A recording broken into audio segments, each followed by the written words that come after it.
Picture coming home from the nursery with a trunk full of bright green plants, grabbing a shovel, and getting right to work. It's the most common way to start a new hobby, and it's the reason so many of those new plants struggle to survive past the first couple of weeks. We tend to treat our gardens like a living room. We buy pieces we like and place them wherever we think they look best in the yard. But a plant is a living roommate, and they come with strict requirements for sunlight, water, and physical space that don't care about our design choices. Successful gardening begins before you even touch the soil. It starts with mapping out the neighborhood, because guessing where things should go leads to dead plants. The very first step is looking at your empty space and figuring out exactly what kind of light you have to offer.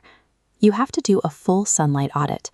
That means stepping outside in the morning, checking again at noon, and looking one more time in the late afternoon. This time-lapse of a typical yard shows exactly which spots get deep 6 to 8 hour stretches of direct sun. A tomato thrives in bright zones, but put a delicate lettuce plant there and it quickly wilts under intense heat. Once you know where the sun lands, you need to look down at the foundation you're planting into. This cross-section compares two grounds. Left, compacted dirt blocks roots. Right, healthy soil lets roots easily slide through. When it rains, water hits a wall on the left, rotting roots. On the right, water flows evenly. Improving your soil is straightforward. If you're using pots, a quality potting mix does the job. If you're planting in the ground, mixing in compost breaks up that hard dirt and creates a welcoming home for new roots.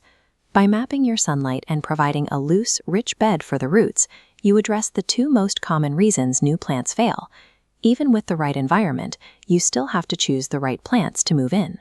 It's tempting to pick seeds based entirely on what you want to eat, but many popular vegetables require constant attention and very specific weather, which can be overwhelming when you're still learning. To build your momentum, choose resilient crops like spinach, radishes, or fresh herbs. Seeing a bright green shoot push through the soil within a few days gives you a fast, tangible win. When you place those seeds, you have to respect their personal space. It feels like packing seeds tightly together should yield a larger harvest. This diagram shows the biological reality. On the left, crowded plants are fighting each other for limited food and water. On the right, proper spacing allows each root system to spread out.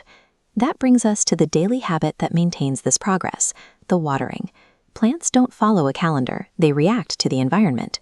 The most reliable tool you have is your own finger. Press it into the soil. If the top inch is dry, water it. If it's still damp, wait another day. When you pick resilient plants, honor their boundaries, and water based on thirst, you remove the biggest obstacles to growth, leaving you free to focus on the actual gardening. All these choices, the sunlight, the soil structure, the spacing, and the water, work together. When these elements are aligned, your garden stops feeling like a collection of fragile individuals and starts acting like a single, healthy unit. When the fundamentals are right, the daily work feels much more manageable. Stepping outside to check your garden becomes a quiet, natural part of your day. Now, even if you follow every step perfectly, a plant will still fail occasionally. A lost plant doesn't mean you lack a green thumb.